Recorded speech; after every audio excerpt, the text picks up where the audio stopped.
Hi guys! Dito naman Sir Javi guys. Mag-vlog na po to guys. Differential equation na rin guys. Integral na rin guys. Integral muna tayo ngayon guys. Mayroon tayong isang problem dito guys na integral. Gagamitan natin ito ng U substitution. But before that, Sir Javi again from Indonesia, international mathematics teacher. Okay? May I ask for your help and support to share this video kahit hindi kayo math majors. Baka meron kayong mga kakilalang mga nag-aaral. Especially sa mga math majors. Mag-Elias ta guys. Para ingnon gahi kita guys ba.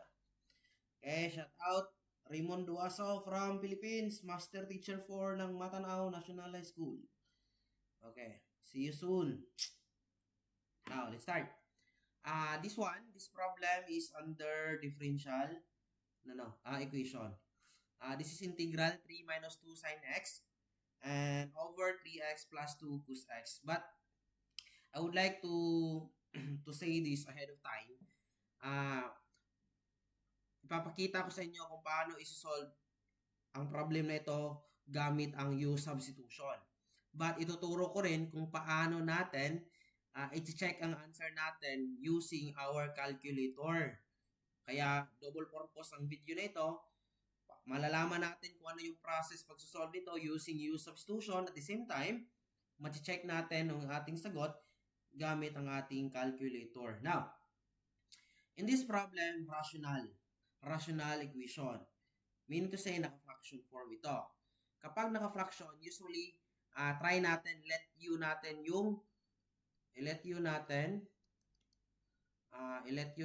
ang, yung denominator natin na, ano naman yan? Diyan, kasi hindi siya mag-operate.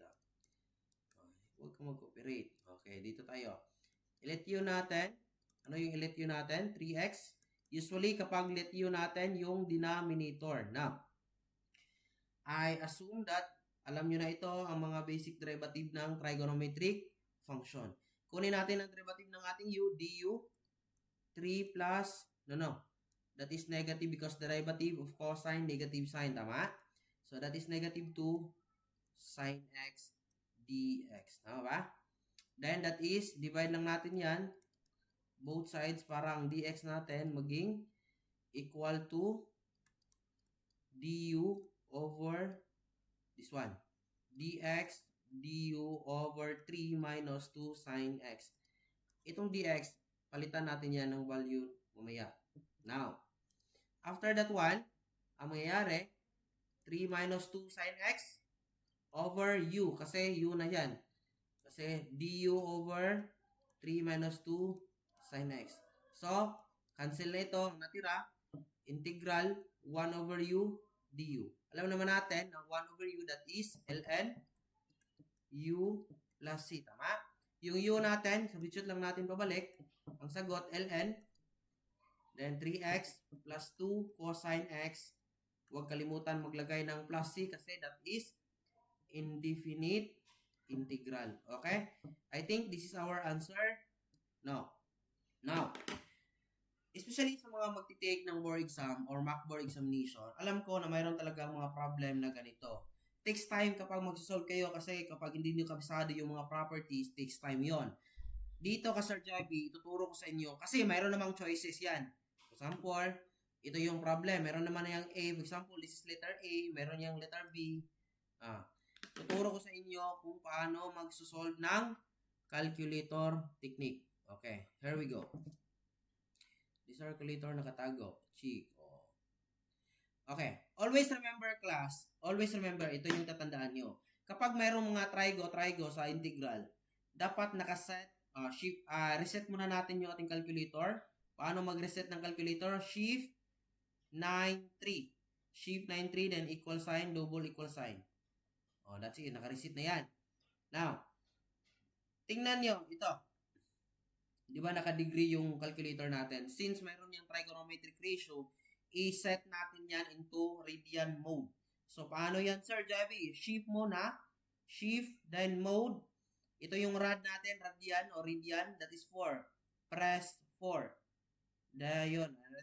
That is set. Now, calculator technique for integral, ang first step natin, i-type natin yung ating given na 3 minus, this one, press this fraction bar, then i-type mo lang yung given, 3 minus 2 sine x alpha x 1 over, ano yung over natin? 3 alpha x, then plus 2 cosine x alpha x. Yan. After that one, pagkatapos natin ita-type yung ating given, ipipress natin yung calc. Ito yung calc. O, ganyan. And we have to let any values of x. Pero, usually ginagamit ko yung 0.5 kasi mas safe yung decimal number. Kasi kapag fraction, may tendency na mag-error yan kapag whole number. Okay? Usually, 0.5 yung gagamitin natin. Dayon, next, press equal sign. Press equal sign. Ano ba yun? Uy. Paano na yun? Ito. Okay?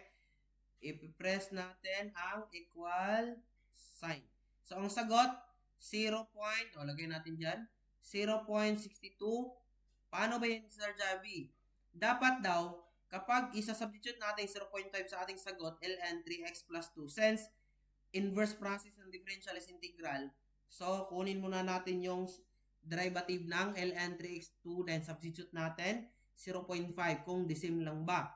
Paano yan, Sir Javi? Ang sagot na ito, 0.6, i-save natin. Paano? Shift. Then, dito ang RCL, nasa ibabaw ng 7, store. Then, shift to, then, isi-save natin sa A. Naka-save na yon. Next, press natin on. Diba? Ang integral, reverse process differential. Shift integral, shift, this one. Ita-type natin yung ating sagot na ln, then 3x, alpha x, plus, ano yon 2 cosine x. Okay, alpha x. Then, be careful sa ating parentheses. Then, the same value of x, 0.5. Dapat, the same lang yung sagot nila. This one, paano natin? I-divide natin ang sagot na ito sa ating sagot kanina. Paano yon? Answer, divide, alpha a. Kapag 1 ang sagot ito, correct yung sagot na ito. So, that is 1. Therefore, correct yung sagot natin. Yun, paano natin i-check yung ating sagot using calculator technique for integral.